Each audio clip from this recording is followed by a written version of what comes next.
Hello everyone, आप लोगों का एक बार फिर से स्वागत है गुरु नीति के अपने केमिस्ट्री के 11th एपिसोड में।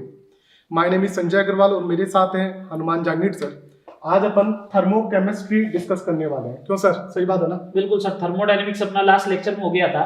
आज अपन थर्मोकेमिस्ट्री की बात करेंगे, जिसमें हीट ऑफ द रिएक्शन की बात चलने वाली है। ओवरऑल जितनी भी टाइप की हीट ऑफ रिएक्शन है उन सब की अपन बात करेंगे इस वाले टॉपिक के अंदर। ओके, तो सर अपन अपना स्टार्ट करते हैं। अपना क्वेश्चन 1 जो अपन को डिस्प्ले हो रहा है, which plot represents an exothermic reaction. Sir यहाँ से मेरे को ये पता लग रहा है कि एक्सोथर्मिक रिएक्शन की बात कर रहा है। और एक्सोथर्मिक रिएक्शन के लिए सर मैं बोल सकता हूँ कि जो अपना डेल्टा एच है वो नेगेटिव होना चाहिए। बिल्कुल सर, सही बात है सर। तो डेल्टा एच अपना नेगेटिव हो, और डेल्टा एच वैसे क्या होता है sir? Product enthalpy minus reactant enthalpy. तो मैं यहाँ से बोल सकता हूँ HP माइनस HR। ग्राफ के अकॉर्डिंग मैं बात करूं तो जहां पे मेरे को ये नेगेटिव चाहिए, इसका मतलब HR ज्यादा होना चाहिए HP से, तभी अपना डेल्टा H नेगेटिव होगा।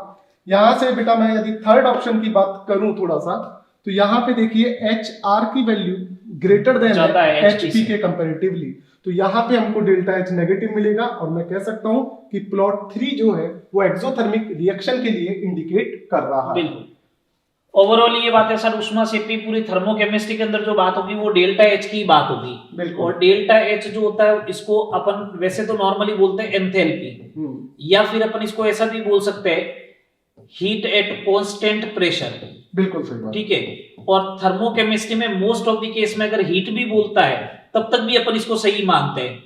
हीट एट कांस्टेंट प्रेशर या हीट ऑफ द रिएक्शन भी बोले तो भी अपन को डेल्टा एच ही कंसीडर करना है। और डेल्टा एच जो होता है सर वो हमेशा फिक्स है कि अगर एंथैल्पी के टर्म्स में बात करना है तो H product minus H of the reactant ही रहेगा, ये रहेगा। तो उसके अकॉर्डिंग अपना आंसर थर्ड आ जाएगा। तो सर इसका अपना क्वेश्चन 1 का थर्ड ऑप्शन हो गया। नेक्स्ट क्वेश्चन की सर अपन बात करते हैं। क्वेश्चन 2 सर अपन को जो बात कर रहा है वो बोल रहा है x gram of ethanol was subjected to combustion in a bomb calorimeter and the heat produced is y joule then.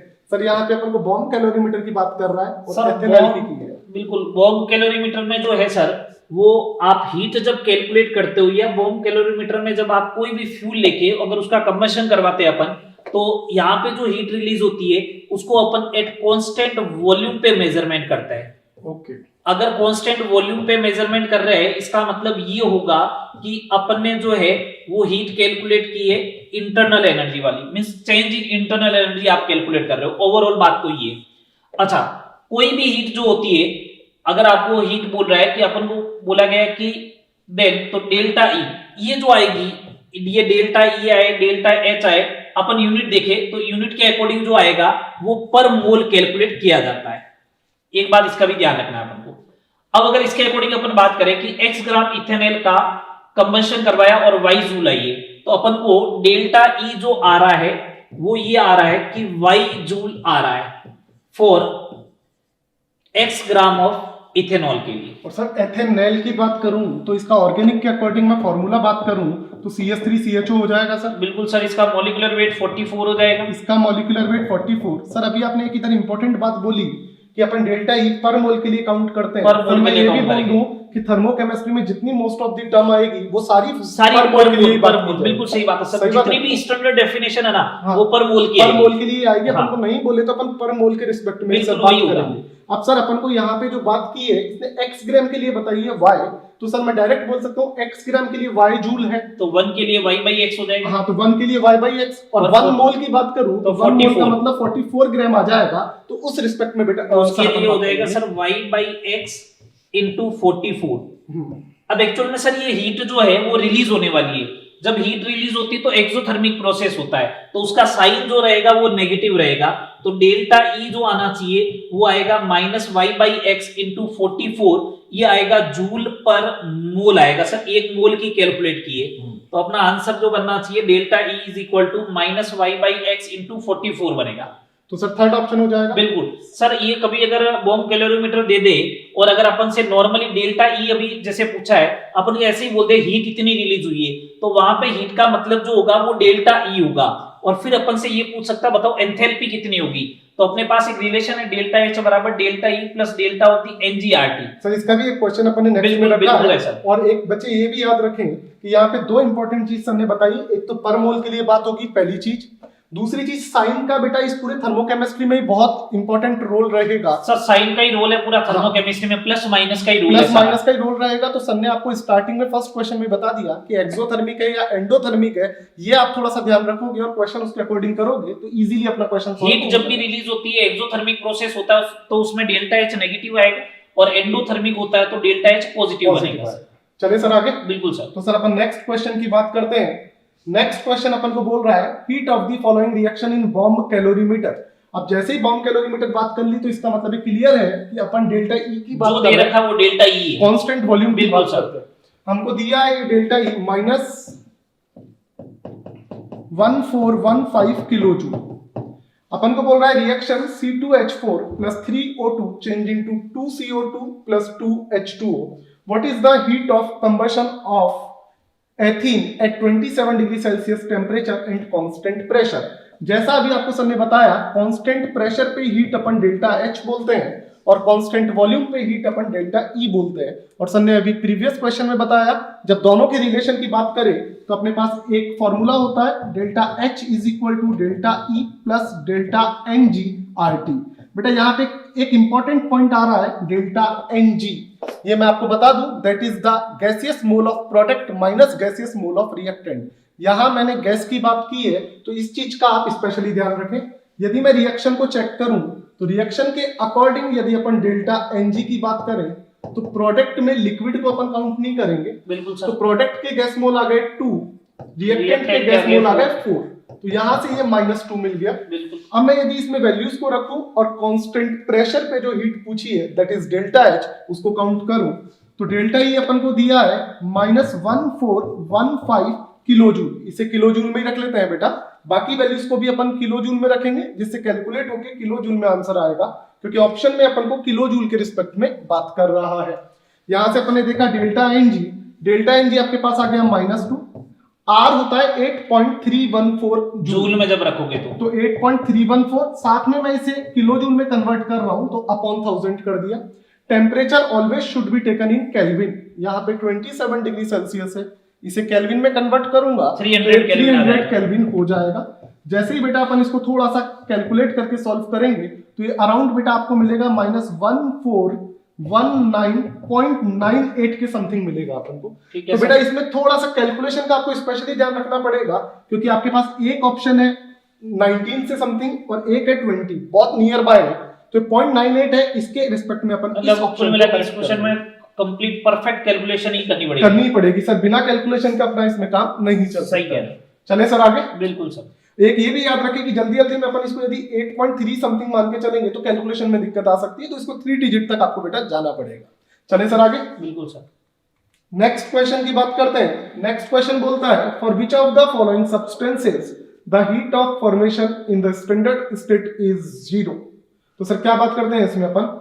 Sir इसमें ये पूछा गया है कि सबसे स्थायी रूप की संभवन उष्मा शून्य किसकी होगी, जो अगर नेचर में मोस्ट स्टेबल फॉर्म में अगर कोई भी अगर सब्सटेंस मिलता है तो उसकी heat of formation means delta HF जो होता है वो 0 होता है, लेकिन वो मोस्ट स्टेबल स्टेट होनी चाहिए, मोस्ट स्टेबल स्टेट होनी चाहिए।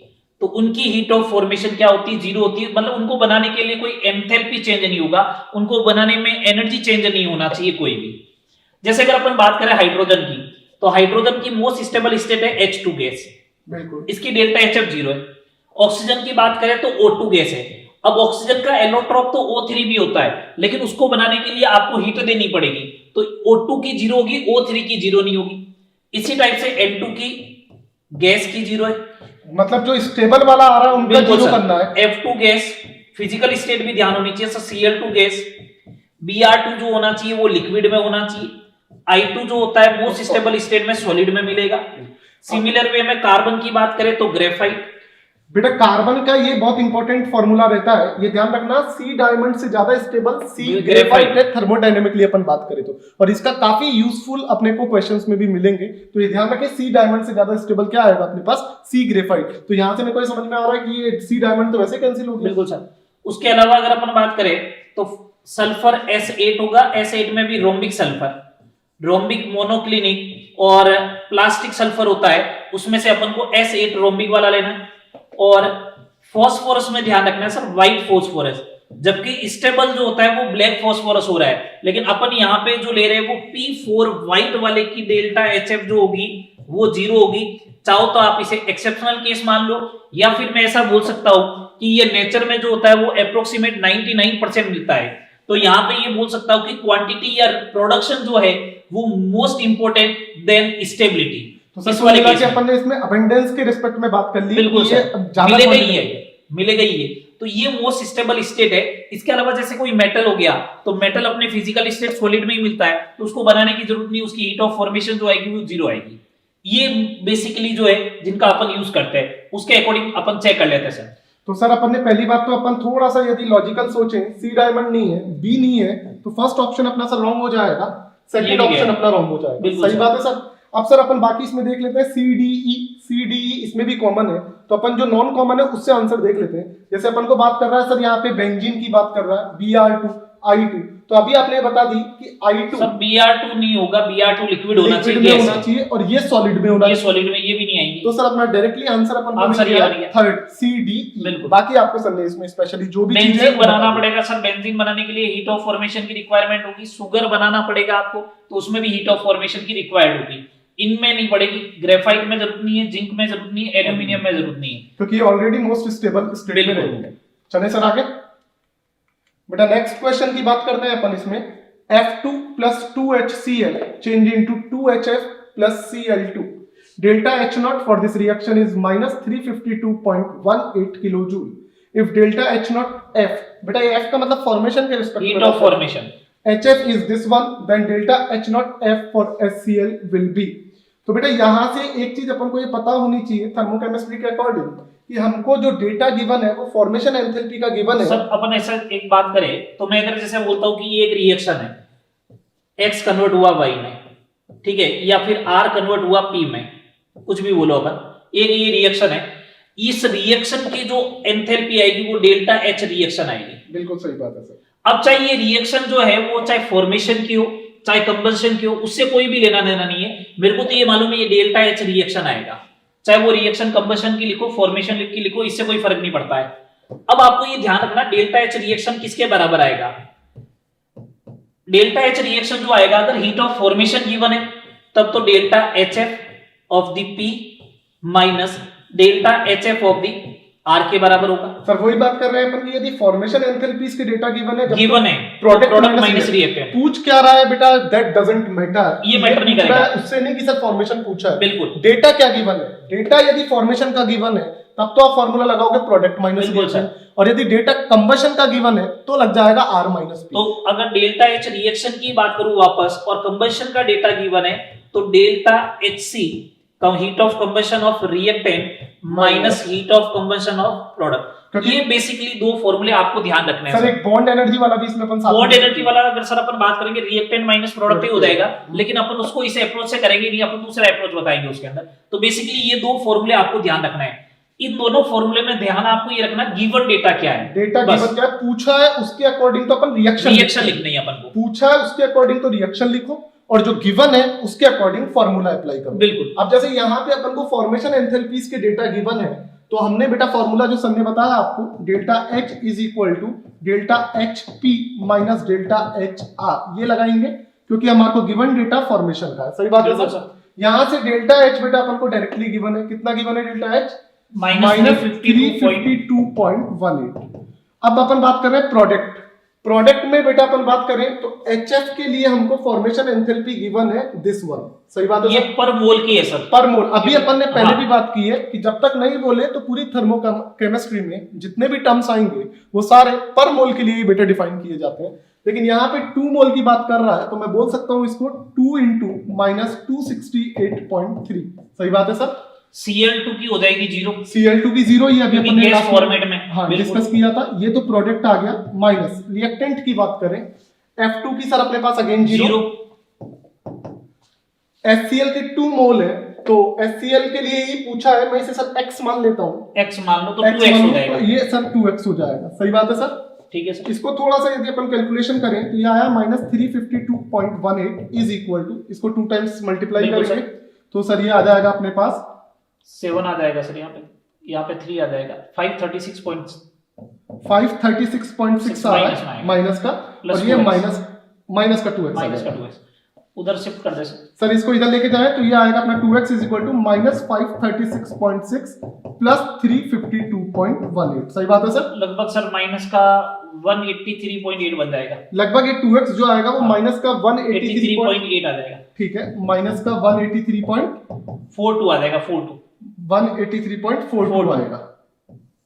Done sir? हाँ। अब सर ये 2x आया है तो यहां से अपन को x निकालना है, तो x के लिए अपन को क्या करना पड़ेगा सर? इसका 2 टाइम्स डिवाइड लगा रहे हैं। हाँ। और जैसे ही अपन इसका डिवाइड लगाएंगे तो मेरे ख्याल से ये 92.21 किलो जूल आएगा। बेटा कैलकुलेशंस वगैरह एक बार आप देख सकते हो। मेनली आप ये देखो इसमें लॉजिक क्या लगा रहे हैं। ये 2 अप्रोच सर ने इंपॉर्टेंट बताई कि थर्मोकेमिस्ट्री में जब भी ऐसे क्वेश्चन आए तो जो पूछा है उसके अकॉर्डिंग तो रिएक्शन लिखनी है, और जो डेटा गिवन है उसके अकॉर्डिंग फॉर्मूला अप्लाई करना है। उसमें भी मेनली अपन फॉर्मेशन और कंबशन की बात करें तो फॉर्मेशन में तो HP माइनस HR लेना है, और कंबशन में HR माइनस HP लेना है। ठीक है सर। अगर इससे भी अगर बेसिकली ये फॉर्मूले याद भी नहीं रहे, अगर आपको लगता है कि ऐसा आ गया क्वेश्चन में, कभी हीट ऑफ फॉर्मेशन दे दे, कभी हीट ऑफ कंबशन दे दे, तो इसका बेसिक आइडिया ये रहता है सर, आप जो गिवन डेटा होता है ना उसकी इक्वेशन बना के लिख दो। जो गिवन डेटा की इक्वेशन आएगी फिर लास्ट में इस इक्वेशन से आपको मैच करना है।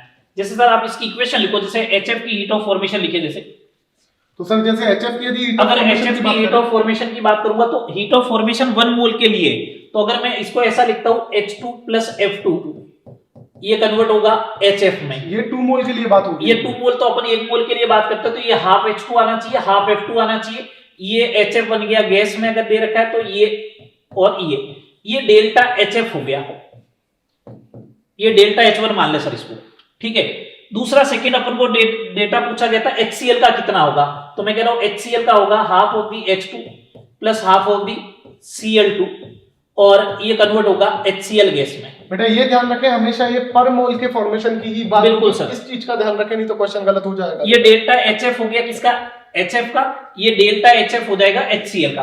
अब सर आप देखो इक्वेशन क्या फाइंड आउट करनी थी अपन को, इक्वेशन क्या लेके आनी है? इक्वेशन लेके आनी है F2 प्लस 2 टाइम्स HCl, ये इक्वेशन लेके आनी है 2HF प्लस Cl2, और इसका दे रखा है अपन को माइनस 352.18 सर। ये लो। अब सर अपन नेक्स्ट पेज करें सर। अगर अपन ये करते हैं इसके अकॉर्डिंग डेटा, तो अपन को देखो F2 इधर ही रखना है सर। इन 2 इक्वेशन का यूज करते हुए ये वाली इक्वेशन लानी है। इसका मतलब इसको 2 से मल्टीप्लाई करना है फर्स्ट ऑफ थिंग, क्योंकि हमको F2 चाहिए और यहाँ हाफ F2 है, इसलिए इधर 2HCl चाहिए तो यहाँ पे भी 2 का मल्टीप्लाई, फिर इक्वेशन 1 माइनस 2 कर दे सर आप, क्योंकि अपन को यहाँ पे जो HCl है ये अपन को लेफ्ट हैंड साइड है, ये राइट हैंड साइड है, और जैसे ही रिएक्शन को इन्वर्ट किया बेटा तो डेल्टा H का साइन माइनस होगा। याद रखना केमिकल इक्विलिब्रियम और इसमें डिफरेंस है। वहां पे अपन रिएक्शन इन्वर्ट करते थे तो इक्विलिब्रियम कांस्टेंट को रेसिप्रोकल करते थे। यहाँ पे जब डेल्टा H की बात होगी, रिएक्शन को इन्वर्ट करेंगे तो डेल्टा H का साइन चेंज होगा, वो इन्वर्ट नहीं होगा। इस चीज का ध्यान रखिएगा। तो जब आप इक्वेशन 1 माइनस 2 करोगे तो आपको इक्वेशन ये वाली मिल जाएगी। पहले इसको 2 से मल्टीप्लाई करना पड़ेगा, तो इसका मतलब ये हो गया कि डेल्टा H आपस में ऐड हो सकता है, क्योंकि ये एक्सटेंसिव प्रॉपर्टी है। तो 2 times delta H1 minus 2 times delta H2 is equal to given reaction का डेल्टा H जो होगा माइनस 352.18। अब आप अगर ये अप्लाई करोगे तो सेम आंसर आएगा जो पहले वाला आया था। बस ये है कि इसमें आपको रिएक्शंस बनानी आनी चाहिए, रिएक्शन बनानी पड़ेगी। और यदि आपको डायरेक्ट बेटा फॉर्मूला याद है तो जैसा भी अपन फॉर्मूला याद है तो उसका तो सर कोई मतलब तोड़ ही नहीं है। ठीक है। अगर आपका क्वेश्चन ऐसा आ जाए जिसमें एक हीट ऑफ फॉर्मेशन दे रखी है, कंबशन दे रखी है, और आप कंफ्यूज हो जाओ, तो उस कंडीशन के लिए आप इक्वेशन बना लो, और इक्वेशन से फाइनल इक्वेशन ये वाली लेके आनी है। तो कैसे लेके आओगे वो चीज ध्यान होनी चाहिए आपको। तो ओवरऑल डेल्टा H को प्लस माइनस करना है मल्टीप्लाई करके सर। चले सर आगे। बिल्कुल सर।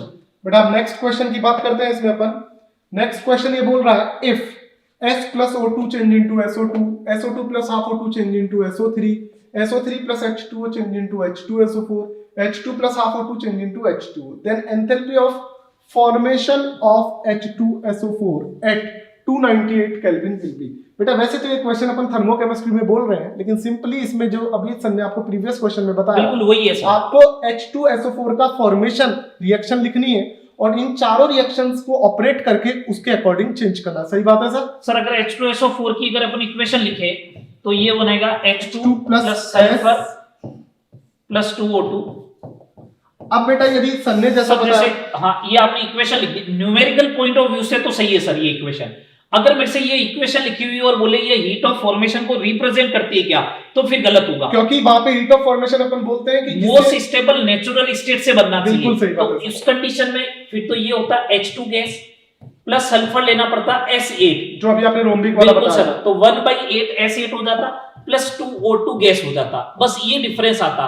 तो ये तो तब सर जब क्वालिटेटिव की बात करें। और दूसरी बात, अपन को यहाँ पे जो गिवन रिएक्शंस है उनको भी देखे तो वहां पे एसिड नहीं लिख रहा है, Acid इसलिए नहीं। अपन ने ये यूज किया, बिल्कुल। अदरवाइज राइट ऑप्शन उसका वही जाएगा। न्यूमेरिकल पॉइंट ऑफ व्यू से करें तो सर लिख सकते हो, आपको अलाउ है। लेकिन अगर आपसे ये पूछ ले कि ये हीट ऑफ फॉर्मेशन को रिप्रेजेंट करता है या नहीं करता है, तो फिर ये गलत होगा और ये वाला सही हो जाएगा। अभी अपन को न्यूमेरिकल पॉइंट ऑफ व्यू से बात करनी, इक्वेशन सही है। तो अब अपन को कुल मिला के ये डिजायर्ड इक्वेशन अपन को ऊपर वाली रिएक्शन से लानी है। वही सर ने जो अभी फंडा बताया कि रिएक्शन को इन्वर्ट करोगे तो डेल्टा एच का साइन चेंज होगा, रिएक्शन को किसी से मल्टीप्लाई करोगे तो डेल्टा एच से मल्टीप्लाई हो जाएगा। बेटा ये चीज मैंने इधर इसलिए रिपीट की क्योंकि केमिकल इक्विलिब्रियम में जो इक्विलिब्रियम कांस्टेंट होता है और जो इधर डेल्टा एच है वो दोनों डिफर होते हैं। वहां पे रिएक्शन इन्वर्ट करने पे के इक्विलिब्रियम 1 करते थे, यहाँ पे ऐसा नहीं होता, ये ब्लंडर मिस्टेक करते हैं। तो थोड़ा सा इस चीज का आपको ध्यान रखना है। अब यहाँ पे बेटा अपन बात करें, मेरे को लेफ्ट हैंड साइड में H2 चाहिए और यहाँ लेफ्ट हैंड साइड में H2 इस रिएक्शन में है, तो मैं इसको एज इट इज रख लेता हूं। सही। सल्फर की बात करूं, मुझे लेफ्ट हैंड साइड में सल्फर चाहिए, इस रिएक्शन में सल्फर है तो मैं इसको इधर ही बात कर लेता हूं। बिल्कुल सही। मेरे को SO2 SO3 नहीं चाहिए, तो बेटा एक बार मैं इन सबको ऐड कर लेता हूं। ऐड करते हैं बेटा तो रिएक्टेंट के साथ रिएक्टेंट ऐड होता है, प्रोडक्ट के साथ प्रोडक्ट। तो अपन ने देखा SO2 से SO2 गया, SO3 से SO3 गया, S मिल गया जो चाहिए हमको, H2 मिल गया जो चाहिए हमको, हाफ O2 और हाफ H2O से H2 हो गया, हाफ O2 और हाफ O2 1O2, और ये एक O2 के साथ आया तो 2O2 आ गया। तो मतलब इन 4 रिएक्शन को ऐड करेंगे तो अपनी डिजायर्ड रिएक्शन ये बन जाएगी जो H2SO4 के 1 मोल फॉर्मेशन की बात कर रहे हैं। और अपन को पता है फॉर्मेशन हमेशा 1 मोल के रिस्पेक्ट में बात की जाती है। अब अपन ने इन चारों को ऐड किया तो इनके डेल्टा एच भी अपन आपस में क्या कर देंगे, चारों के ऐड हो जाएंगे सर। और तो चारों के सिंपलीफाई अगर ऐड करोगे तो आप माइनस का 814.4 किलो जूल आ जाएगा। तो सर अराउंड अपने पास ये आना चाहिए। देखो इन दोनों में भी यहाँ जैसे साइन के लिए सर ने साइन के लिए पहले ही बात कर साइन का स्पेशली बेटा ध्यान रखना पड़ेगा आपको। चले सर नेक्स्ट क्वेश्चन। बिल्कुल सर। नेक्स्ट क्वेश्चन की हम बात करते हैं, the standard molar heat of formation of. बेटा फिर से देखिएगा, हमको फॉर्मेशन एंथैल्पीज गिवन है, गिवन डेटा इस बार ये तो फॉर्मेशन एंथैल्पी गिवन है तो डायरेक्ट पहले मैं ये लाइन पढ़ के बोल सकता हूं कि फॉर्मूला जो लगेगा वो HP माइनस HR लगेगा। सही बात है सर? सही है सर। आगे बोल रहा है calculate the standard molar heat of combustion of ethane. मैंने बोला था आपको जो पूछा है उसके अकॉर्डिंग रिएक्शन लिखनी है और जो गिवन है उसके अकॉर्डिंग फॉर्मूला लिखना है। तो मैं standard heat of combustion of ethane की रिएक्शन लिखूं तो बेटा एल्केन के कंबशन की स्टैंडर्ड रिएक्शन ये होती है, ये आपने ऑर्गेनिक में पढ़ी है, CnH2n+2 plus 3n+1 upon 2O2 change into NCO2 plus n+1 H2O। यहाँ पे n नंबर ऑफ कार्बन बता रहा है।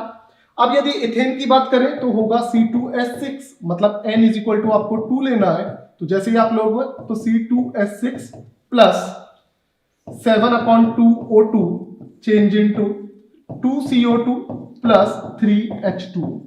डन बेटा। ये अभी तो कोई दिक्कत नहीं है कि सर ये इथेन था, आप वैसे भी लिख सकते थे, लेकिन ज्यादा हाई नंबर वाला हाइड्रोकार्बन आ जाए तो आप ये डायरेक्टली वैल्यू रखोगे तो बैलेंसिंग की आपको प्रॉब्लम नहीं होगी।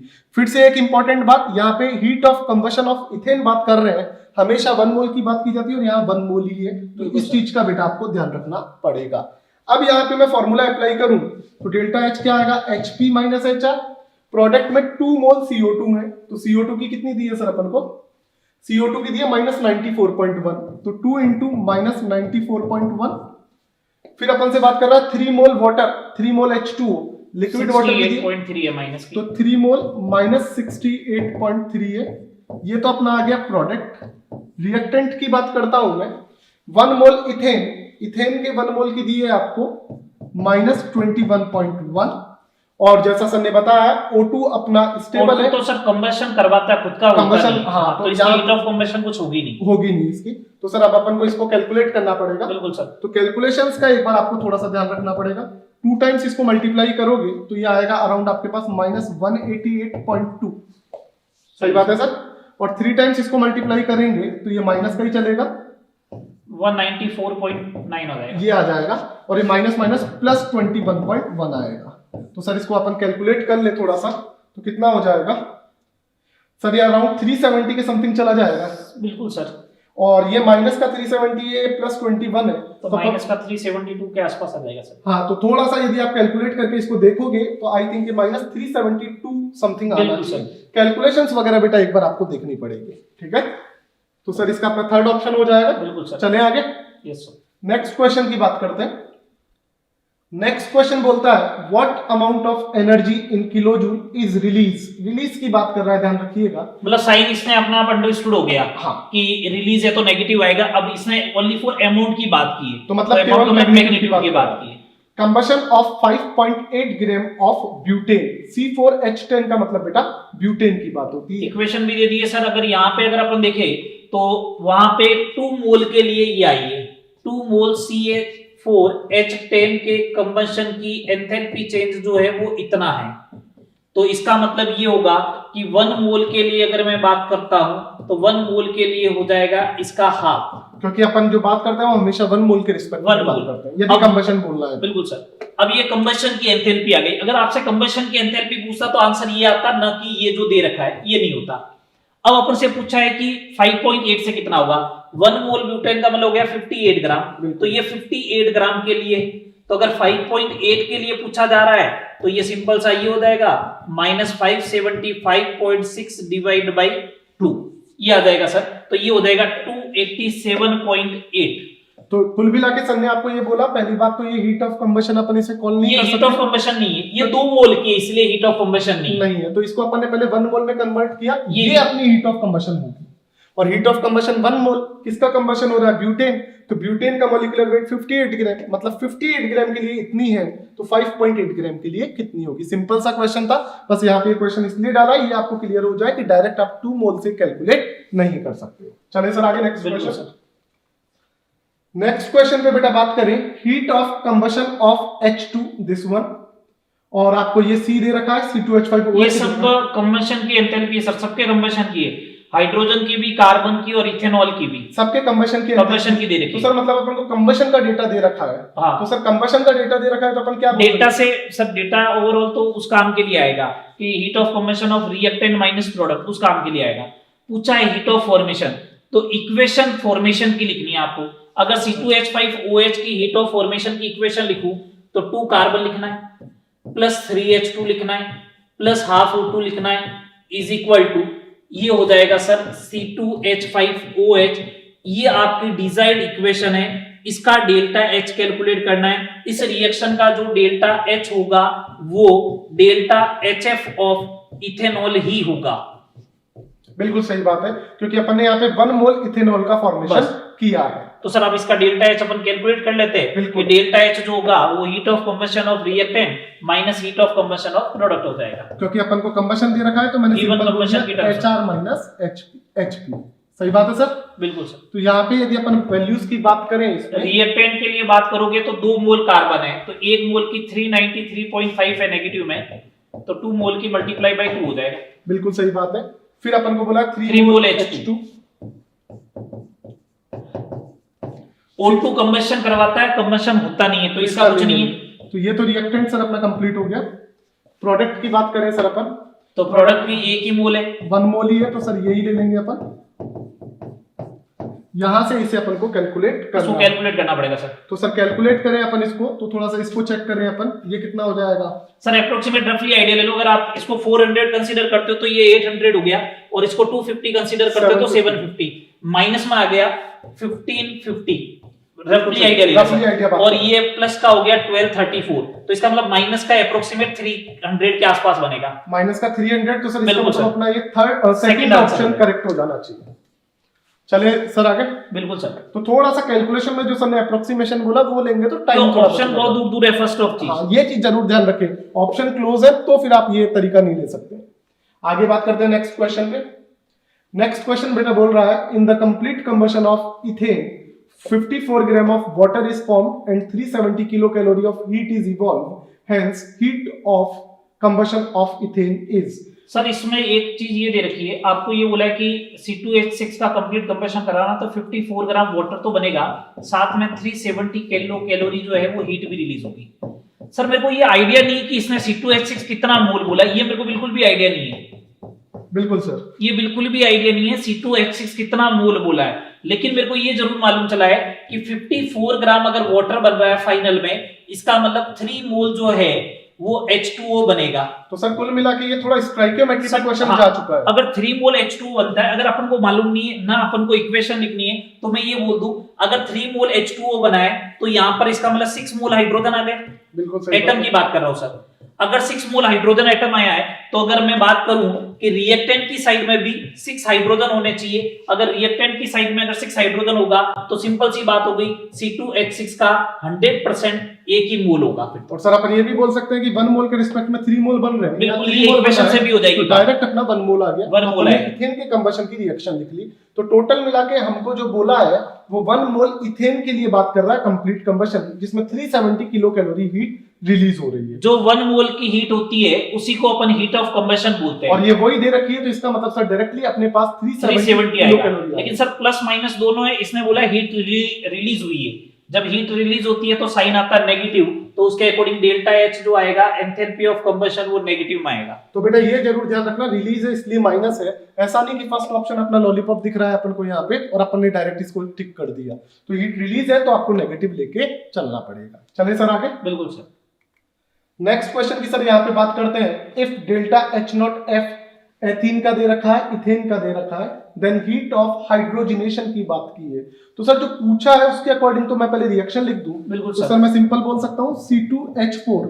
हीट ऑफ हाइड्रोजनेशन का मतलब होता है हाइड्रोजन ऐड करना 1 मोल, और या अपन बोल दे कि जो अनसैचुरेटेड हाइड्रोकार्बन उससे कंप्लीट सैचुरेटेड में कन्वर्ट करना है। तो एल्कीन और एल्काइन अनसैचुरेटेड होता है और अपना ये जो है एल्केन वो सैचुरेटेड हो जाएगा। यहाँ पे सर हमको सिंपल सा फॉर्मेशन के डेटा गिवन है, तो आपको जो पूछा है उसके अकॉर्डिंग तो मैंने रिएक्शन, ये डेल्टा एच रिएक्शन हो गया, और जो दिया है उसके अकॉर्डिंग अपन को पता लगा फॉर्मेशन गिवन है, तो मैं डायरेक्ट बोल सकता हूं HP माइनस HR होगा। सही बात है सर।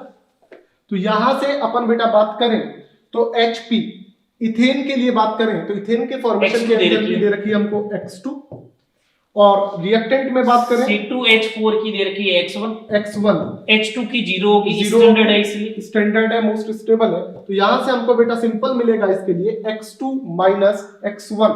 तो अपन यहां पे देखें बेटा, इसको थोड़ा सा ओपन करोगे तो माइनस माइनस प्लस हो जाएगा, X2 माइनस X1 ये आएगा।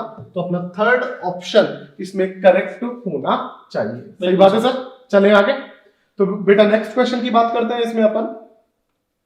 नेक्स्ट क्वेश्चन बोल रहा है bond dissociation enthalpy of H2 and N2 are this one and enthalpy of formation of NH3 is this one, then what is the enthalpy of atomization of NH3?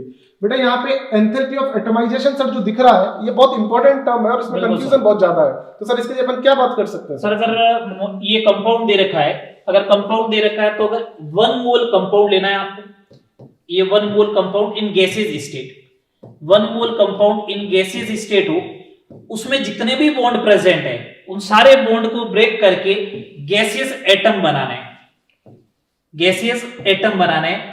जो enthalpy change होगा उसी को अपन क्या बोलेंगे?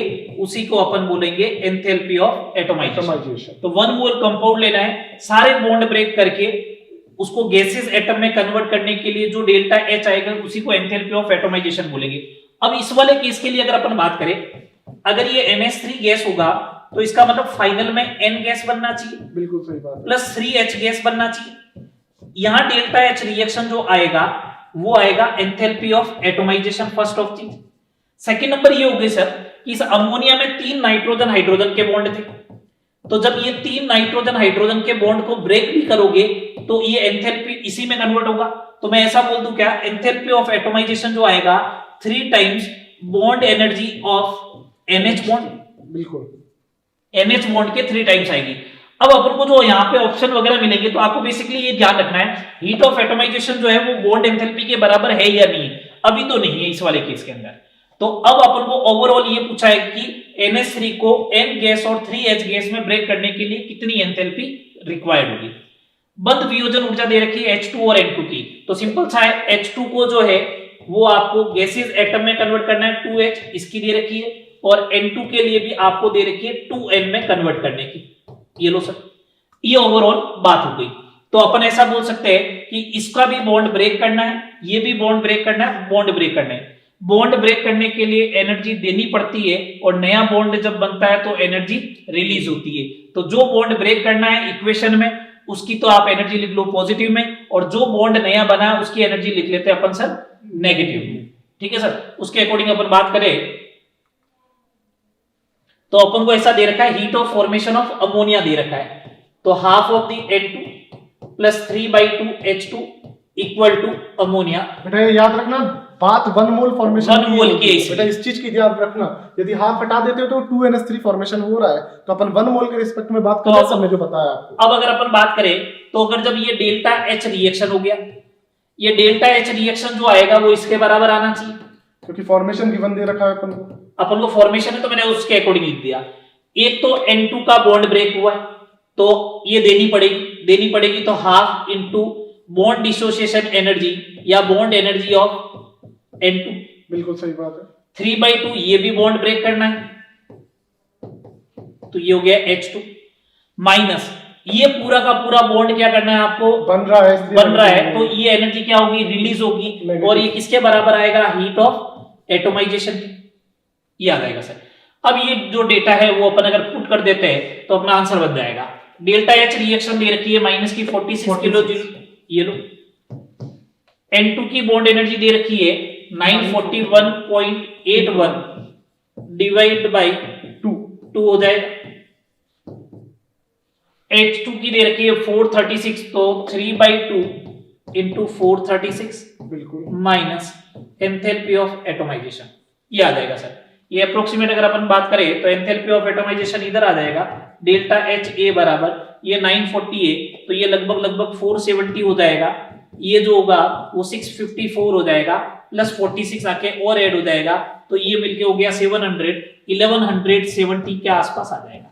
बिल्कुल सही बात है, सेकंड आंसर हो जाएगा। तो बेटा हीट ऑफ एटमाइजेशन में जो कंफ्यूजन था वो सर ने आपको दूर कर दिया। 1 मोल कंपाउंड लेना है, गैसियस कंपाउंड होना चाहिए, उसको वापस गैसियस एटम में ब्रेक करने के लिए जितनी हीट रिक्वायर्ड होती है उसे बोलते हैं हीट ऑफ एटमाइजेशन। और ध्यान रखिएगा यदि ब्रेक कर रहे हैं तो पॉजिटिव लेके चल रहे हैं, और बनेगा रिलीज हो रही है तो माइनस लेके चलेंगे। बिल्कुल, साइन का आपको ध्यान रखना। एक तो सर ने आपको बॉन्ड एनर्जी का ये बता दिया जिसमें साइन बताया। बेटा वैसे आप ध्यान रखिए यदि बॉन्ड एनर्जीज अपन को गिवन है, जैसे अभी तक अपन फॉर्मेशन और कंबशन की बात कर, तो रिएक्टेंट माइनस प्रोडक्ट लग जाएगा। बॉन्ड एनर्जी गिवन है तो आप डायरेक्ट रिएक्टेंट माइनस प्रोडक्ट करके करोगे तो भी ऐसा ही होगा। चले सर आगे। बिल्कुल सर। नेक्स्ट क्वेश्चन की अपन यहाँ पे बेटा बात करते हैं। नेक्स्ट क्वेश्चन बोलता है अपन को for the reaction CH4 change into C+4H, C2H6 change into 2C+6H, then from first and second bond energy of CC bond is. CC bond की एनर्जी पूछी है सर, CH4 की बॉन्ड एनर्जी दे रखी है, मतलब हीट दे रखी है, जब CH4 बिल्कुल सर C+4H दे रखा है, बिल्कुल इसका मतलब ये हो गया ये जो बॉन्ड एंथैल्पी आएगी ये 4 CH बॉन्ड के बराबर आ गई। बिल्कुल ये जो डेल्टा X1 दे रखा है ये 4 CH बॉन्ड के बराबर आ गई। सिंगल तो अगर वैसे ये पूछ ले कि CH बॉन्ड की एनर्जी कितनी होगी, मैं अगर यहाँ पे बात करूं तो CH बॉन्ड की एनर्जी हो जाएगी X1/4, ये आ जाएगा। अब सेकंड अपन चले C2H6 में, तो C2H6 में लास्ट में ब्रेक तो ये भी 2C में हुआ प्लस 6H में हुआ और इसकी X2 आई है। तो सर अगर X2 आई है तो आप ये देखें इसमें एक तो कार्बन कार्बन का बॉन्ड ब्रेक करना है और 6 CH के बॉन्ड ब्रेक करने हैं आपको। तो मैं ऐसा बोल दूं क्या कि कार्बन कार्बन का बॉन्ड ब्रेक करना है, मैंने उसे मान लिया Y, 6 CH के बॉन्ड ब्रेक करने तो एनर्जी देनी पड़ेगी, एक बॉन्ड ब्रेक करने का X1/4 है तो 6 इंटू X1/4, बिल्कुल, और ये ओवरऑल सारे बॉन्ड ब्रेक हो गए तो उसके लिए एनर्जी कितनी चाहिए थी, X2। बस सर ये अपना आंसर आ गया, Y is equal to X2 minus 1.5 X1। Simple सा ये गणित लगानी है, बॉन्ड ब्रेक करना है तो एनर्जी देनी है और बॉन्ड बनेगा तो एनर्जी रिलीज करवानी है। मैंने उसी कंसेप्ट के अकॉर्डिंग किया है, X2 माइनस 1.5 X1, 4 आंसर आ जाएगा सर। ठीक है, इसमें ये जरूर याद रखें जैसा प्लस माइनस सर ने साइन का बताया, साइन यदि गलत कर दोगे तो बेटा ऑप्शंस में झंझट हो जाएगा। यदि ब्रेक करना है तो प्लस लेके चलना है, रिलीज करना है तो माइनस लेके चलना है। चले सर आगे। बिल्कुल सर। नेक्स्ट क्वेश्चन की अपन बेटा यहाँ पे बात करते हैं। Given the following bond enthalpies, तो बेटा आपने को आज डायरेक्ट बॉन्ड एंथैल्पीज दी है, तो जैसा मैंने पहले बताया आप डायरेक्ट ये भी बोल सकते हो delta H is equal to HR minus HP, क्योंकि फॉर्मूला याद है तो आपको इतना डिटेल में नहीं जाना पड़ेगा, डायरेक्ट वैल्यूज पुट कर सकते हो। आपको जो डेटा दिया है उसके अकॉर्डिंग मैंने फॉर्मूला अप्लाई किया और जो रिएक्शन दी है उसमें अब अपन फॉर्मूले में अब अपन को सर अगर ये आप अप्लाई करते हो तो सारे बॉन्ड एंथैल्पी रखनी पड़ेगी, तो बॉन्ड एंथैल्पी रखनी पड़ेगी और अपन को इनका स्ट्रक्चर भी पता होना चाहिए। जैसे C2H4 की बात करूं तो ये इस तरीके से बनेगा अपना। HCl की बात करूं ये है। तो यहाँ भी बेटा एक चीज याद रखें, ये सिंगल बॉन्ड है। हाँ, तो सर ओवरऑल बात ये हो गई ना, आप ये चारों, एक तो वहां से C double bond C break हो, बिल्कुल, जो ब्रेक होने वाले हैं उनको एनर्जी देनी पड़ेगी, तो उसको पॉजिटिव में लिख देंगे अपन। बिल्कुल सही बात। और जो एनर्जी नया बॉन्ड बनेगा वहां पे एनर्जी रिलीज होगी तो मैं नेगेटिव में लिख दूंगा, जो एनर्जी दर बात है ना। तो अपन पहले ये चेक कर लेते हैं सर कौन सा बॉन्ड ब्रेक हुआ। एक तो C double bond C break हुआ है, बिल्कुल, तो C डबल बॉन्ड C की 615 है, पहले तो अपन ये बात कर लेते हैं। फिर उधर 2 हाइड्रोजन सर वहां पे थे और 2 हाइड्रोजन यहाँ पे सस्टेन है, इसका मतलब ये बॉन्ड तो ब्रेक नहीं हुआ, ये इनका कुछ भी नहीं करना अपन को। फिर दूसरे वाले कार्बन पे 2 हाइड्रोजन थे लेकिन अभी भी 2 हाइड्रोजन है, इसका मतलब सर इनका कुछ नहीं हुआ। अब आओ HCl का एक बॉन्ड ब्रेक हुआ सर, HCl की बॉन्ड एनर्जी 432 है, ये लो, ये देनी पड़ेगी सर। इधर आया तो एक कार्बन हाइड्रोजन का नया बॉन्ड बना है, एक कार्बन Cl का भी नया बॉन्ड बना है, तो कार्बन हाइड्रोजन का सर 415 है, 415, ये लो सर माइनस में आएगी क्योंकि बन रहा है। और कार्बन Cl का है सर 328.5, ये भी माइनस में आएगा सर। बिल्कुल सही बात है। अब सर जोड़ बाकी तो बढ़नी है, ओवरऑल तो हिसाब किताब भी करना है। 5 और 2 7, इधर हो गया 4, हो गया सर, ये 1047 हो गया सर, बिल्कुल सही बात। ये नेगेटिव में आएगी, ये नेगेटिव में आएगी तो 0.5 हो गया, ये 743, ये आ गया सर। ये एनर्जी आपको देनी पड़ी है और ये एनर्जी रिलीज हुई है, तो इसका मतलब आपको एनर्जी ज्यादा देनी पड़ी है। अगर एनर्जी ज्यादा देनी पड़ी है इसका मतलब सर कहीं दिक्कत तो नहीं होगी। 615 प्लस 432 सर, ये तो 1047 ही आ रहा है। 104, एक C डबल बॉन्ड C का ब्रेक है। हाँ सर एक सेकंड, C यहाँ पे सिंगल सर जब C डबल बॉन्ड C बना तो एक C सिंगल बॉन्ड C भी कंसीडर हुआ है, तो C सिंगल बॉन्ड C की कंसीडर है 348, इसमें और करो तो ये माइनस में बन जाएगा, अब और डेटा ज्यादा हो जाएगा, तो ये हो जाएगा 0.5, ये हो जाएगा 1, ये हो जाएगा 8 और ये हो जाएगा ये वाला, ये आ गया सर माइनस में। माइनस वाली हीट ज्यादा है एज कंपेयर टू पॉजिटिव के, तो ओवरऑल एनर्जी रिलीज होगी, माइनस में आंसर आना चाहिए फर्स्ट ऑफ चीज तो ये आंसर होगा नहीं और वो होगा नहीं। ये 1081 में से 1047 अगर आप माइनस करोगे तो 44.5 आ जाएगा, वो भी नेगेटिव में। तो बेटा या तो आपको जो सर ने एक स्टैंडर्ड तरीका बताया वो तभी हो पाएगा जब आपका बिल्कुल कॉन्सेप्ट क्लियर है, डायरेक्टली आप अप्लाई कर रहे हो। और यदि बेटा आपको इसमें थोड़ा सा ये लग रहा है कि सर कोई टर्म जैसे अपन भूल सकते हैं, तो आप डायरेक्टली HR - HP करो, लेकिन इसमें भी आप फिर सारे खोलने पड़ेंगे। कैलकुलेशन लंबी होगी लेकिन बॉन्ड खोलने पड़ेंगे। जैसे इधर HR की बात करूं तो 4 CH बॉन्ड वाले लेने पड़ेंगे, एक C डबल बॉन्ड C वाला लेना पड़ेगा, एक HCl वाला लेना पड़ेगा, ये तो रिएक्टेंट होगा। प्रोडक्ट में एक C सिंगल बॉन्ड C लोगे, 5 CH बॉन्ड लोगे क्योंकि 2 ये रे एक ये रहा, बिल्कुल सर, और एक CCl वाला लोगे, बिल्कुल। फिर दोनों को जब सब्ट्रैक्ट करोगे तो आपको डायरेक्ट ये आंसर भी मिलेगा, दोनों सेम बात। बेटा इसमें ये ध्यान रखना है, जैसे यहाँ पे आपने C सिंगल बॉन्ड C छोड़ दिया तो बेटा अपना आंसर फिर मैच नहीं होगा, तो बॉन्ड सारे अपन को कंसीडर करना है, इस चीज का आपको थोड़ा सा ध्यान रखना है। चले सर आगे, बिल्कुल सर। नेक्स्ट क्वेश्चन की बेटा बात करें, following bond energies are given, how much energy would be required in the reaction? Sir as it is same question, same problem है सर, इस बार इस प्रॉब्लम को आप उस मेथड से करें। तो इस मेथड से अपन बेटा करते हैं तो डेल्टा H आपका आ जाएगा HR - HP। बेटा इसमें थोड़ा सा ये याद रखें, एक बार इस रिएक्शन को मैं ओपन कर लूं तो इस रिएक्शन में देखो अपन को 4 CH के बॉन्ड है, 4 CH के बॉन्ड, मैं ऐसे लिख देता हूं सर, ये 4 CH है, मतलब 4 CH के बॉन्ड हो गए, 2 Cl और Cl है और आगे लिखा हुआ है 2। ये जब रिएक्शन होगी तो ये 2H ये रह जाएंगे, ये 2Cl ये हो जाएगा, और HCl में ये H और Cl के बीच का बॉन्ड है मल्टीप्लाई बाय 2। अब अपन बेटा रिएक्टेंट की बात करें तो 4 CH के बॉन्ड हो गए सर, 4 CH के हैं तो 4 × 414 कर दिया अपन ने, 2 Cl और Cl के बीच का एक बॉन्ड है लेकिन 2 मोल दे रखे अपन को, तो मल्टीप्लाई बाय 43 कर दिया, ये तो अपना रिएक्टेंट का हो गया।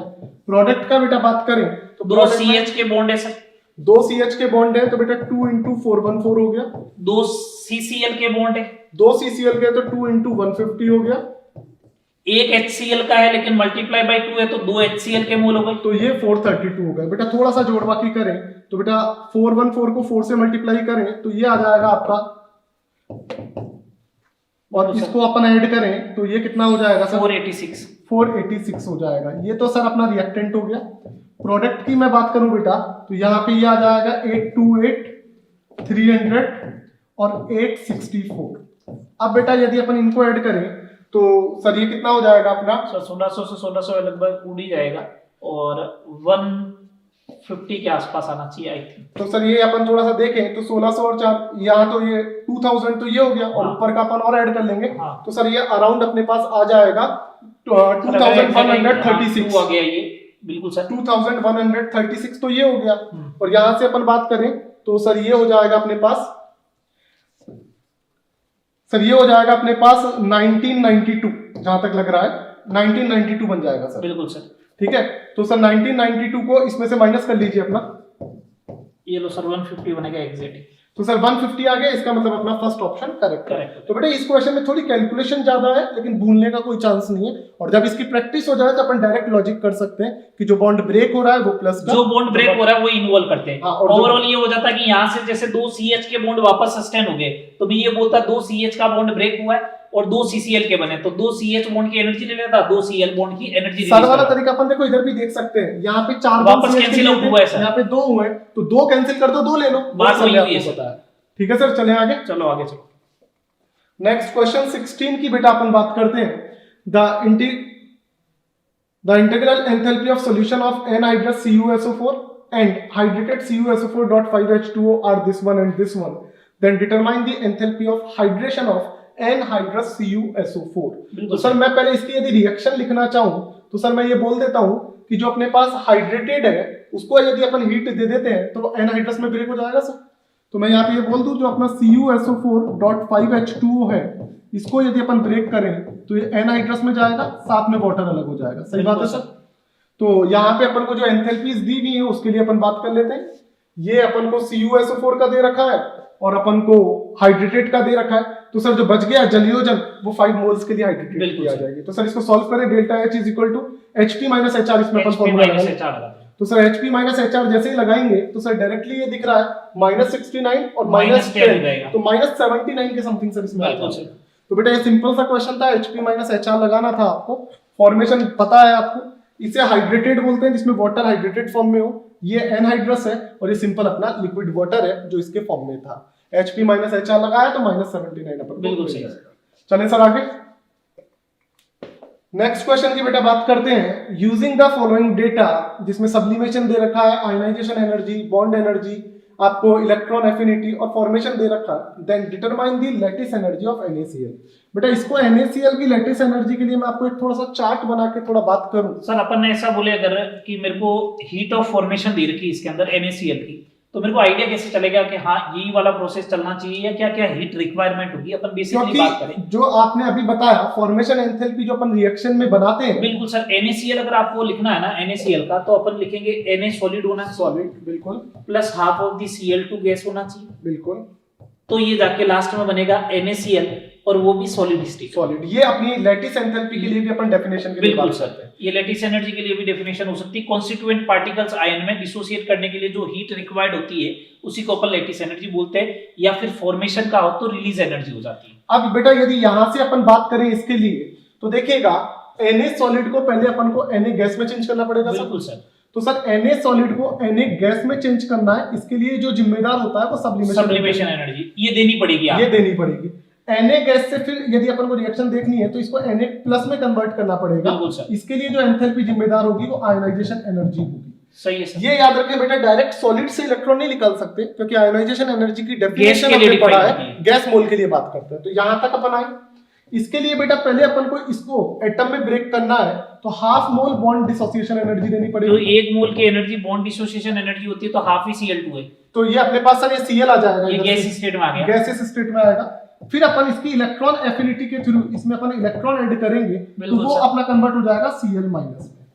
अब अपन इन दोनों को ऐड करेंगे, इसे बोलेंगे लैटिस एंथैल्पी। मतलब ये हो गया कि यहां से यहां जाऊंगा तो 1 मोल मतलब कैटाइन गैसेस, कैटाइन और गैसेस एनाइन कंबाइन होके जब 1 मोल आयोनिक कंपाउंड सॉलिड कंपाउंड का फॉर्मेशन करते हैं तो जो एनर्जी रिलीज होती है या जो एनर्जी चेंज होता है उसी को अपन क्या बोलते हैं, लैटिस एनर्जी। तो सर यहां से मैं ये बोल सकता हूं कि जो डेल्टा H है हमारा वो सब्लिमेशन एंथैल्पी जो सर ओवरऑल ये हो गया कि आप ऐसे जाओ या फिर ऐसे घूम फिर के जाओ तो दोनों में हीट चेंज सर, होना Hess चाहिए, law वो की बात बराबर कर रहे आएगा, हैं मतलब हेस लॉ अप्लाई हो रहा है। बिल्कुल भाई, एस लॉ के अकॉर्डिंग अलग अलग पाथ से भी जाएंगे तो टोटल एंथैल्पी चेंज कांस्टेंट होना और सर चाहिए। अपन ऐसे भी बोल सकते हैं क्योंकि एंथैल्पी जो है वो स्टेट फंक्शन है, पाथ तो पे डिपेंड पाथ पे डिपेंड करेगा, नहीं चाहे ऐसे जाओ चाहे ऐसे घूम के जाओ, दोनों केस में एंथैल्पी चेंज जो आना चाहिए वो Constant बराबर आना रहेगा। चाहिए।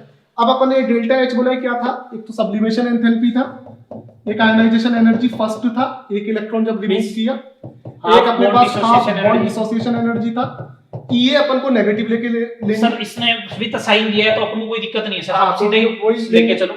प्लस लैटिस एंथैल्पी की बात is equal to heat of formation हो गया, हीट ऑफ फॉर्मेशन जो अपने डेल्टा एचएफ की बात। ठीक है सर। डेल्टा एचएफ बेटा अपन को यहाँ पे दिया -411, सब्लिमेशन एंथैल्पी सर अपन को दिए 107, आयनाइजेशन एनर्जी फर्स्ट दिए 496, हाफ बॉन्ड डिसोसिएशन एनर्जी तो इसको अपन ने कर लिया 242 का हाफ। ये अपन को जो दी है इलेक्ट्रॉन एफिनिटी ऑलरेडी माइनस में दी है, अदरवाइज अपन माइनस लेके चलते, ये -349, और अपन को साथ में लैटिस एनर्जी जो फाइंड आउट करनी है उसको Le मान लिया। अब सिंपल सर अपने पास थोड़ी सी कैलकुलेशन है जो अपन को देखनी पड़ेगी, तो -411 इधर है, 107 plus 496 plus 121 -349 plus lattice enthalpy. सही बात है सर? बिल्कुल सर। इसको बेटा थोड़ा सा अपन यदि ये देखें तो 107 और 121 को देखें तो ये 228 हो जाएगा, तो सर ये 228 हो गया अपने पास। इस 228 को यदि मैं इसके साथ ऐड करूं तो आई थिंक ये अपने पास हो जाएगा, 228 को ऐड करते हैं अपन तो सर ये हो जाएगा अपने पास शायद 722 के समथिंग होना चाहिए। इधर से 375 बच रहा है, उधर भेज दो सर 375 को, इधर 375 बच रहा है पॉजिटिव में, तो सर ये हो गया 375 plus lattice enthalpy is equal to -411। यहां से लैटिस एंथैल्पी जैसे ही निकाली तो ये ऐड हो जाएगा, 786 आ जाएगा, 786 आएगा आपका, थर्ड ऑप्शन आ जाएगा सर। तो थर्ड ऑप्शन अपना बेटा इसमें करेक्ट होगा। बिल्कुल सर। डन सर, चले आगे नेक्स्ट क्वेश्चन की बेटा अपन इसमें बात करते हैं। ये चाहे आप हेस लॉ से रिलेटेड बोलते हैं, चाहे enthalpy is a state function, कैसे भी करके बात करो, एक तरीके से इसमें पीरियोडिक टेबल का भी थोड़ा सा कंट्रीब्यूशन आ गया था। नेक्स्ट बोलता है when 30 ml of 0.10 NaOH react with 10 ml of 0.10 MnHCl, enthalpy change is -13.7 calorie. When 20 ml of 0.10 MnHCl is further added, then enthalpy change would be. बेटा यहाँ पे आपसे न्यूट्रलाइजेशन एंथैल्पी की बात कर रहा है, और उसके लिए मैं थोड़ा सा आपको बोल दूं कि 1 इक्विवेलेंट स्ट्रॉन्ग एसिड जब 1 इक्विवेलेंट स्ट्रॉन्ग बेस के थ्रू न्यूट्रल होता है तो जो हीट की अपन रिलीज की बात करते हैं वो -13.7 कैलोरी बोलो, 13.7 kilo calorie, sorry kilo calorie बोलो, या -57.1 किलो जूल के लिए अपन इसमें बात कर रहे होते हैं। सही बात है सर? अब अपन को यहाँ पे इसने ऑलरेडी ये दे दिया -13.7 कैलोरी है, तो अपन उसको वही मान के चल रहे हैं।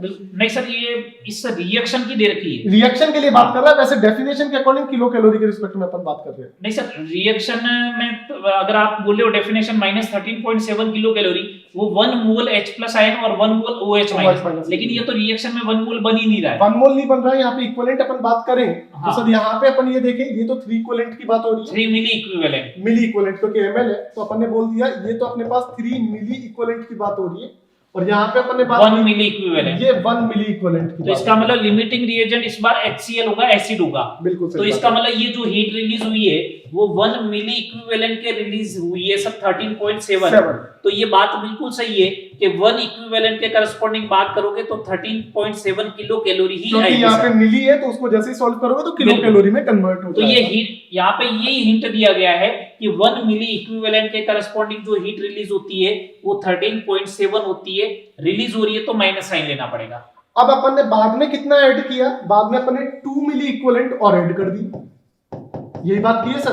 बिल्कुल। तो सर अब सिंपल सा क्वेश्चन हो गया कि 1 मिली इक्विवेलेंट के लिए 13.7 है, तो 2 मिली इक्विवेलेंट के लिए कितना होगा? तो 2 मिली इक्विवेलेंट के लिए कितना चेंजेस होगा? इससे डबल 2 से मल्टीप्लाई कर देंगे, तो सर आई थिंक 27.4 रिलीज हुई है तो माइनस आएगा, रिलीज हुई है तो माइनस आएगा, माइनस प्लस का स्पेशली इसमें आपको ध्यान रखना। बिल्कुल सर। वैसे न्यूट्रलाइजेशन का बेटा ये ध्यान रखना कि जब 1 mole strong, sorry 1 equivalent strong acid 1 equivalent strong base से होगा तो इतनी है, यदि वीक आ जाएगा तो थोड़ी सी कम हो जाती है। ठीक है, या ऐसा बोल दो, अगर आपको इक्विवेलेंट कैलकुलेट करने में दिक्कत होती है तो आप ऐसा बोल दो 1 मोल H+ आयन और 1 मोल OH माइनस जब वाटर का फॉर्मेशन करते हैं या कंप्लीट न्यूट्रलाइज होते हैं तो जितनी हीट रिलीज होती है उसी को अपन हीट ऑफ न्यूट्रलाइजेशन बोलेंगे। ठीक है सर, चले आगे। तो ये अपना क्वेश्चन 18 था जिसके लिए अपन ने इसको कैलकुलेशन देखी, जिसका आंसर अपना ऑप्शन 2 आया है। नेक्स्ट क्वेश्चन 19 की बात करते हैं। equal volume of 1 m HCl and 1 m H2SO4 are neutralized by 1 m NaOH solution. X and Y kilojoule heat are liberated respectively. Then which of the following relation are correct? बेटा यहाँ पे अगर sir मैं volume अगर 1 litre ले लेता हूँ, दोनों का अगर बोला है कि इक्वल वॉल्यूम लेना, मैं 1 लीटर ले लेता हूँ, तो 1 मोलर HCl है और इसका अगर 1 लीटर है, तो यहाँ से अगर H प्लस आयन की बात करूंगा तो 1 मोल H प्लस आयन बन जाएगा। बिल्कुल सही बात है, ठीक है। और 1 मोलर अगर H2SO4 है और इसका भी अगर 1 लीटर ले लेता हूं तो यहां से H प्लस आयन जो बनेगा वो 2 मोल बनेगा। कुल मिला के अपन ये बोल सकते हैं इक्विवेलेंट की बात करेंगे तो इक्विवेलेंट में यहाँ पे n फैक्टर 1 है लेकिन H2SO4 के लिए n फैक्टर 2 है, तो यहाँ पे 2 इक्विवेलेंट की बात होती है। ठीक है, तो ये 1 मोल H प्लस आयन जब 1 मोल, यहाँ पे सर 1 मोलर NaOH है, इसका मतलब 1 मोल OH माइनस आएगा। बिल्कुल। तो यहाँ पे हीट रिलीज होगी जैसे -13.7 किलो कैलोरी, अगर मैं डेटा विथ बात करूं तो जो x के बराबर दे रखी है अपन को, और यहाँ पे 2 मोल H प्लस है तो -27.4 किलो कैलोरी होगी, तो ये y है। तो सर क्लियरली चीज दिख रही है कि 2 मोल H प्लस आयन है तो हीट ज्यादा होगी, यहाँ पे न्यूट्रलाइजेशन डबल होगा एज कंपेयर टू इसके, तो y जो आना चाहिए वो 2x के बराबर आएगा। कुल मिला के बोल सकते हैं y अपना ग्रेटर है, ज्यादा अपन है। यहाँ पे बात करेंगे y = 2x। बेटा थोड़ा सा इसमें ध्यान रखिएगा, इसमें कंफ्यूज नहीं हो जाए x = 2y है या y = 2x। तो सर ने आपको क्लियरली बता दिया y ज्यादा है, इसका मतलब x के लिए अपन बात करें तो 2 टाइम्स करेंगे तब y के इक्वल आएगा। चलिए सर आगे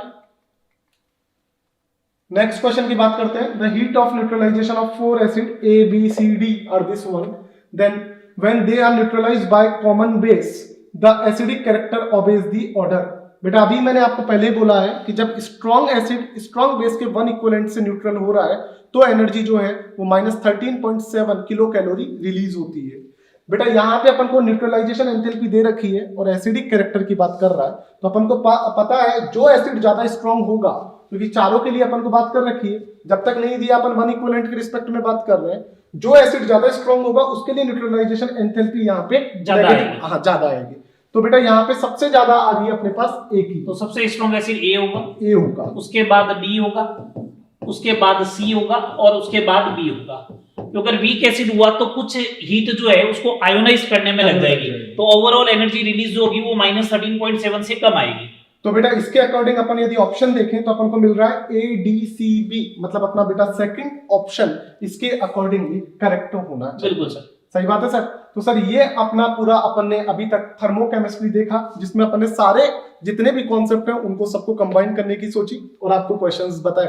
इसमें जो इंपॉर्टेंट पॉइंट्स अपने पास कंक्लूजन आया कि फॉर्मेशन का डेटा गिवन है तो Hp - Hr लगाओ, कंबशन का डेटा गिवन है तो Hr - Hp लगाओ, और जो सर बॉन्ड एनर्जी में तरीका बताया वो अप्लाई करो। इस तरीके से अपन जितने भी हीट के क्वेश्चन है उनको देखेंगे। साथ में प्लस माइनस का आपको स्पेशली ध्यान रखना है कि जहां भी रिएक्शन से हीट रिलीज हो रही है तो अपन उसको माइनस लेके चलेंगे। क्यों सर, इतनी बात? बिल्कुल सर। तो बेटा ये अपना आज गुरु नीति का 11th एपिसोड था जिसमें अपने थर्मोकेमिस्ट्री की है। आप आपके जो CLC का YouTube चैनल है उसे लाइक, सब्सक्राइब और बेल आइकन पे क्लिक कर दें, जिससे आपके पास कंटिन्यू नोटिफिकेशन आती रहे। बाकी अपन फिर से मिलेंगे नेक्स्ट अपने गुरु नीति के 12th एपिसोड में। आप एक बार इसे अच्छे से देखिए, फिर भी कोई दिक्कत आती है तो अपन बाद में बात करेंगे। Okay, thank you.